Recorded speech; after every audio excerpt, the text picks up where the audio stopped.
Luckily, no one has to go out there and wash the windows. No washing.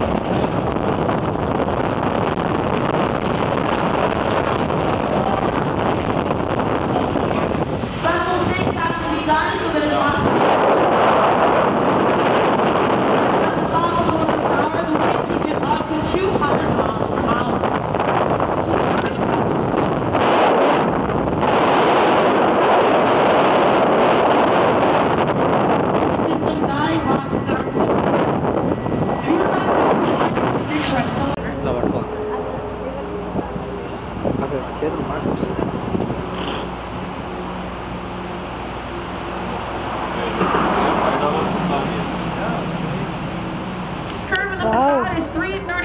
West Wacker Drive. There's a curve because it follows the river. And once again, that's called contextual. So even though there's a curve, and once again, there's no standing on the seats, especially those are really big. So for those of you who are visitors to our city, first off, welcome to Chicago. This is going to be advice for you though. You might want to stay away from that double-decker street that we have mentioned on our side. That's Wacker Drive. So there's an upper Wacker Drive, a lower Wacker Drive, a lower Wacker Drive, a north Wacker Drive, a south Wacker Drive, an east Wacker Drive, and a west Wacker Drive. So if you don't want to spend your time in Chicago watching it fish, you might just want to stay from Wacker. Wacker Drive with me, Beth, and Justin was being with Charles Wacker.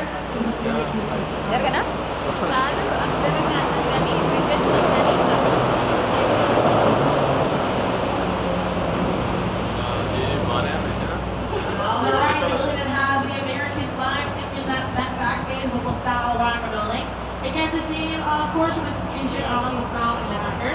The building was designed to look like a high-back armchair. It's also designed in an H shape. It's also one of the first buildings in our state that has that. Next door, the building that's under construction. It was supposed to be one of the tower.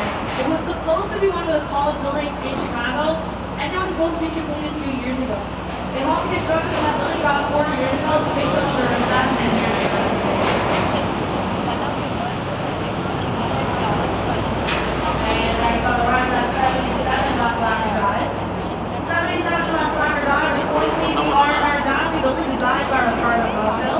It furnished the contemporary element of glass with a classic element of stone. There's also a gorgeous lobby on the first floor. If you take your eye and climb up to the very top of the building, there's a Greek peasant up there, usual reputation. It also says United because the office of the United Airlines is on time. So this year includes the little time. Next door, that's 55 West Wacker Drive. That's the corner of Blue Cross and Shield building. It's designed in the brutalist style. The brutalist style of architecture is very classic in the 1970s. It's relatively inconsistent way of those buildings. Alright, a great building is. This is also the site of one of the first public plazas in Chicago. We've got chains and lampposts there. In the 1930s, that plaza area was used to house band concerts. Occasionally today, you can see a concert there, but not very often. Once you pass from under the bridge, the building behind 2 North Riverside Plaza at Demo Intimates.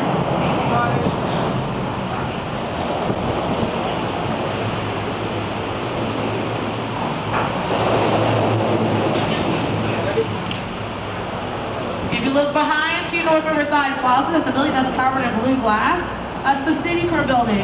It was designed to look like a cascading waterfall, though some people say it looks like a cash register. And next on the right, we have 4 buildings up together. The cool thing about these buildings is that if you look below, you can see the trains do in fact run. The silver mullions that are in the middle of the windows, they weren't always there. But because the building is so dark, we need ways to add light to the building. That's what we added to the building. The building also houses the largest advertising agency in the United States, the Rare Company. From that company, that characters are from designers to Can Sam, John, Tuna, Rolla, McDonald's, and Fast Food.com. On the right side of the slightly in front of us, the Gold Top. The green building with the Gold Top is the Carmine Retirement Champagne. Immediately to your right, the tan building with the road top at the top is 35 East Wacker Drive. It's also formerly the Jewelers Building. So get this, that building used to have the system that jewelers didn't have to walk around rushing out of the streets with jewels in their bodies. They can actually drive their cars inside the building into an elevator and then take their cars that they can afford. About 71 is the building with the blue windows with silver cables underneath. The completed in 1968. Then, by that, that's how 7-1 is Mallard Tower. Mallard Tower is the skinniest skyscraper in Toronto.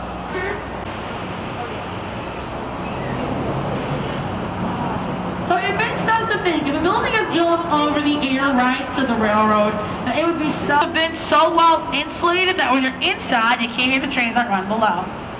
Gateway Center 3 is the building next door with the white skin. It's 35 stories tall. That building is made of precast panels. So next door to Gateway Center 3 to the right, you can see one of the entrances for Union Station. That's our main train.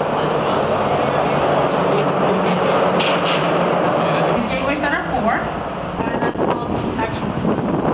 So the glass was formed in this building consists of deep green convex glass that comes in two sizes.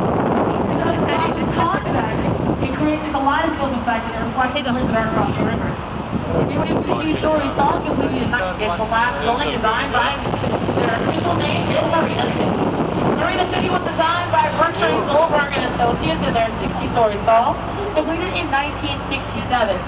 So originally inside of these buildings you can find 896 apartments, a bowling alley, a supermarket, and also a theater. That's because these buildings were designed to be a city within a city. So if you live here, which I would imagine would make it a little difficult to furnish your apartment. Green windows which face tribute to the color of the Chicago River. Including two white antennas at the top. If we did include the two white antennas at the top, it would still be the tallest building in the world. So in 2010, there's a building in Dubai that was popped off. Originally it was called the Burj Dubai. Then it was renamed the Burj Khalifa. The Burj Khalifa is 2,700 feet in the air. It's almost double the size of the former Sears Tower. So that one wins. That's the